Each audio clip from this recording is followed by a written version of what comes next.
Bayangkan, kamu tumbuh besar, bukan di sekolah, bukan di rumah, bukan di taman bermain, tapi di balik tenda sirkus. Saat anak-anak belajar membaca, lari-lari di halaman, main layangan di sore hari, sementara kamu harus berjalan di atas tali, jungkir balik di depan ribuan mata yang menatap tanpa tahu ceritamu. Hidupmu adalah panggung, bukan karena kamu bercita-cita menjadi bintang, tapi karena kamu dipaksa untuk menjadi tontonan. Hidupmu cuma muter-muter antara latihan, tampil, tidur di tempat yang seadanya.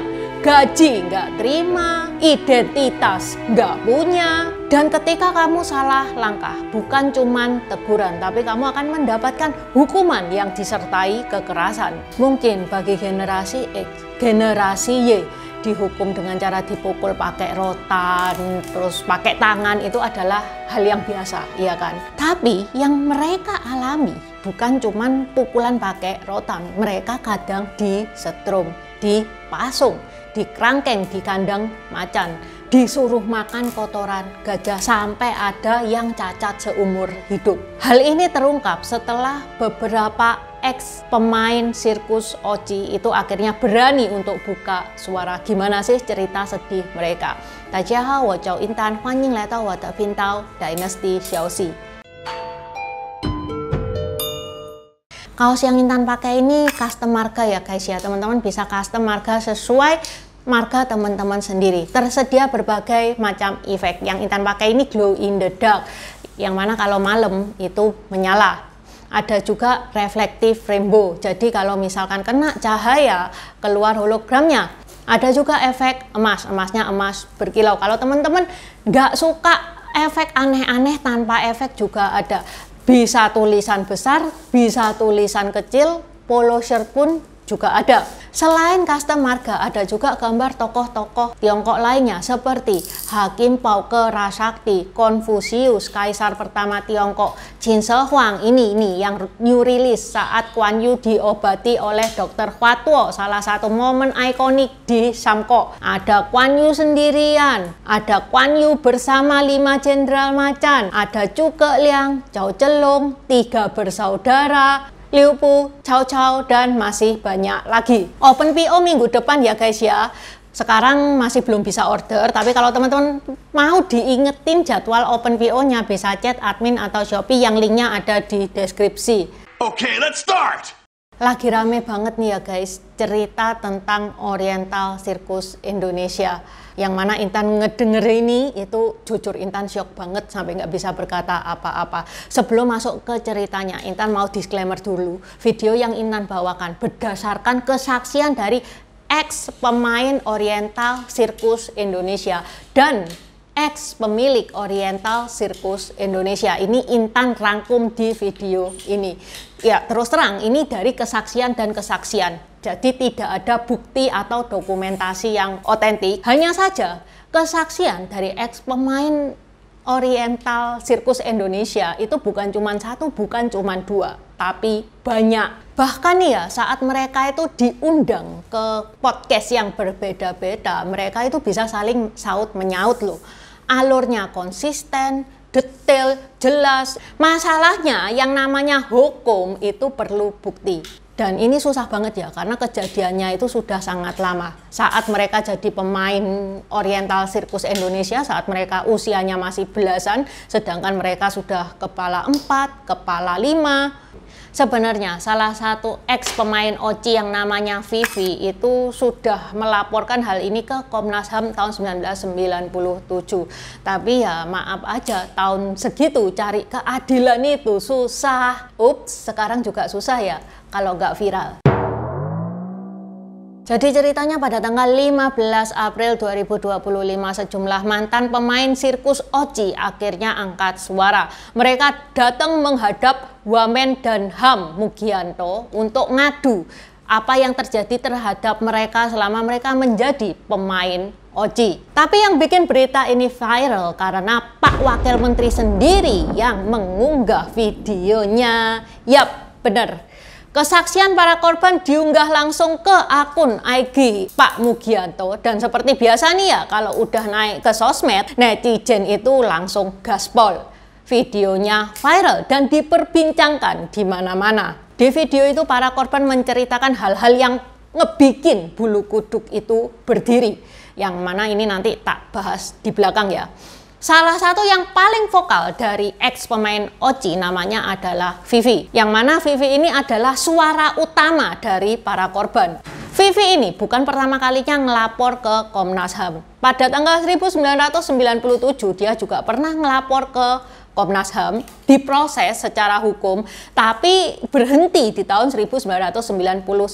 Alasannya klasik, karena kurang adanya bukti. Ya kan zaman dulu itu belum ada HP guys. Perlu teman-teman ketahui, anak-anak yang direkrut oleh Oci itu bukan direkrut lewat jalur yang legal, jalur yang formal. Mereka diambil dalam kondisi yang seringkali itu tidak jelas. Beberapa diadopsi tidak resmi, bahkan sejak bayi atau balita sudah ada di sana. Ada juga yang diberikan oleh orang tuanya karena diiming-imingi bakal dirawat dengan baik, disekolahkan. Tapi setelah mereka masuk lingkungan sirkus, janji tinggal janji. Menurut pernyataan dari pendiri Oci, Tony Sumampau, sebagian anak-anak itu diambil dari panti asuhan yang berada di Kalijodo, Jakarta. Ya. Mereka kan dari tempat penampungan anak di daerah Kalijodo. Kalijodo itu, iya. Oke, sekarang kita masuk ke bagian inti ya. Kita mendengar langsung kesaksian dari mantan pemain Oci.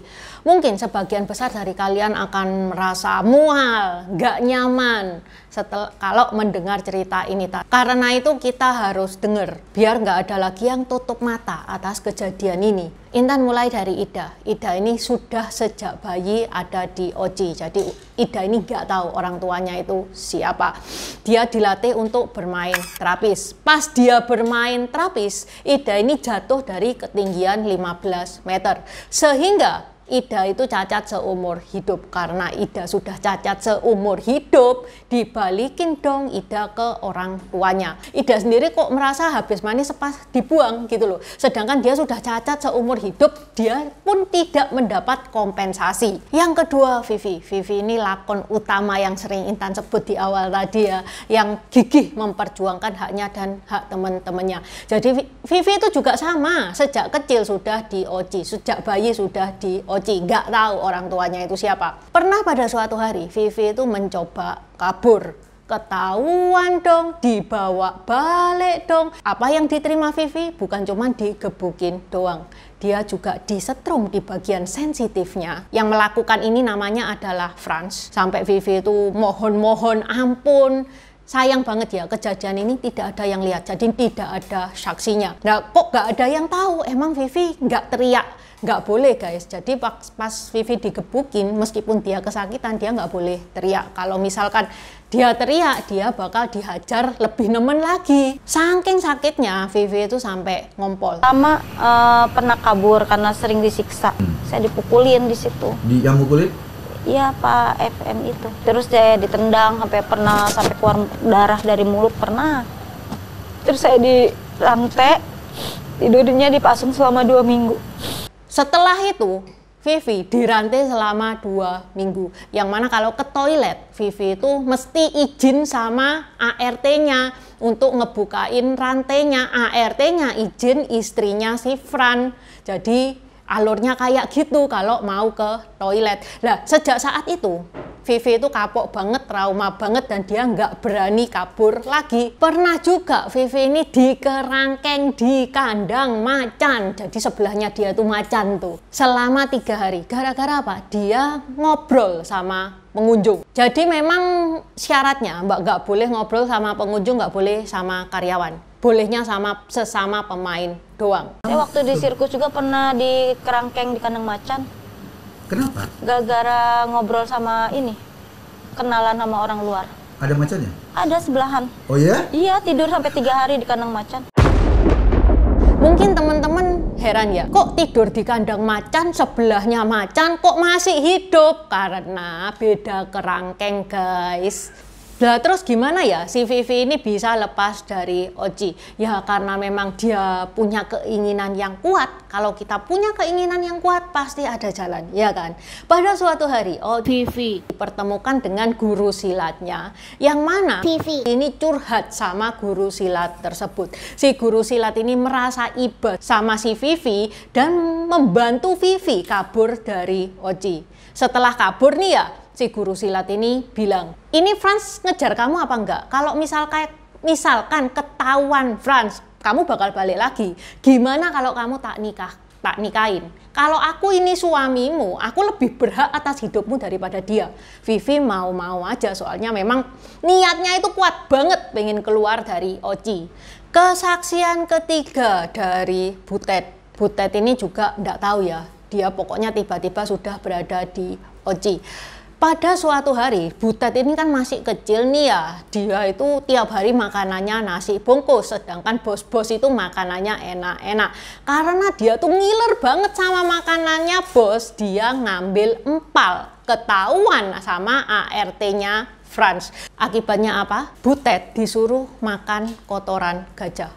Dia harus makan dong karena dia dipegangi. Kecil kan di situ kita kan makannya pakai nasi bungkus.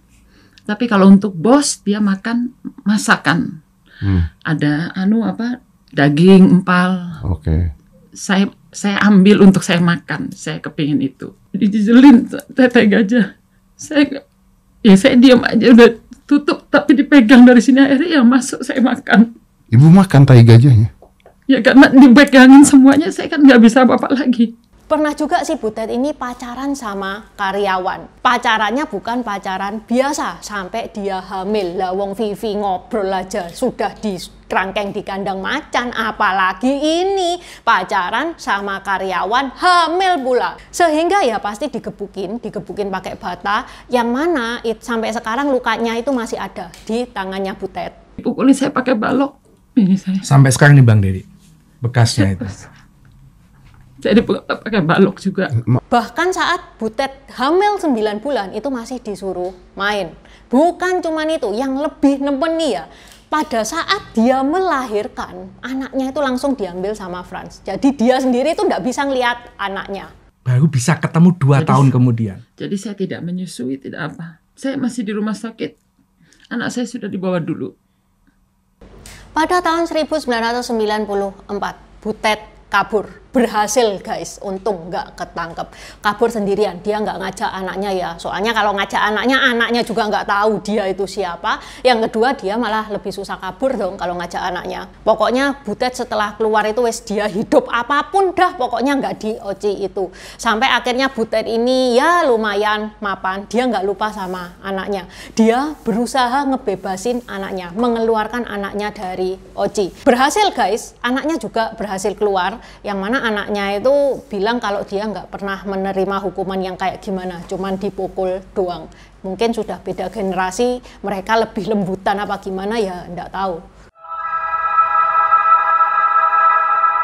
Oke, sekarang kita pindah ke sudut pandangnya pemilik Oji supaya adil ya. Itu tadi kan dari kesaksian ke kesaksian ex pemain Oji. Pemiliknya gimana? Ada 3 pemilik Oji, Franz, Jensen, dan Tony. Yang speak up itu Tony.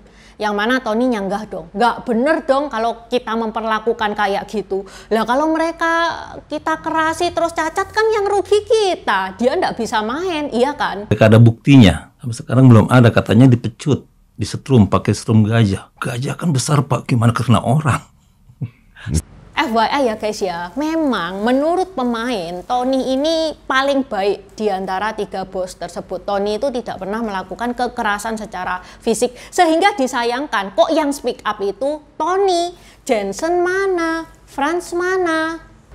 Bahkan Tony itu punya bukti, dia punya album foto, ditunjukkan ekspresi anak-anak yang tertawa gembira. Anak-anak nggak bisa bohong dong, kalau mereka tertekan ya ekspresinya nggak kayak gini. Ya, kita sih nggak tahu yang benar siapa, yang salah siapa, kita nggak tahu. Yang tahu cuman yang di atas sama pelaku itu sendiri. Tapi dengan munculnya suara dari ex pemain ini, kita bisa ngaca bareng ya. Jangan sampai gemerlap panggung itu malah menutupi jerit tangis pemainnya. Tony memang sudah klarifikasi dan menurut para ex pemain OCI, Tony itu yang paling lembut. Tapi publik masih nunggu Franz sama Jensen. Di manakah kalian? Kalau memang ini fitnah, muncul dong, luruskan dong. Ingat ya, senyuman di foto itu tidak bisa diartikan bahwa orang yang senyum itu bahagia. Soalnya Intan juga pernah dipaksa senyum pas foto keluarga, habis dimarahin emak. Karena kalau nggak foto ya tambah dimarahin lagi tuh. Oke, sampai di sini dulu bahasan Intan hari ini. Terima kasih udah nonton channel ini sampai habis. Dukung aku terus berkarya dengan klik subscribe dan bunyikan lonceng di bawah ya guys.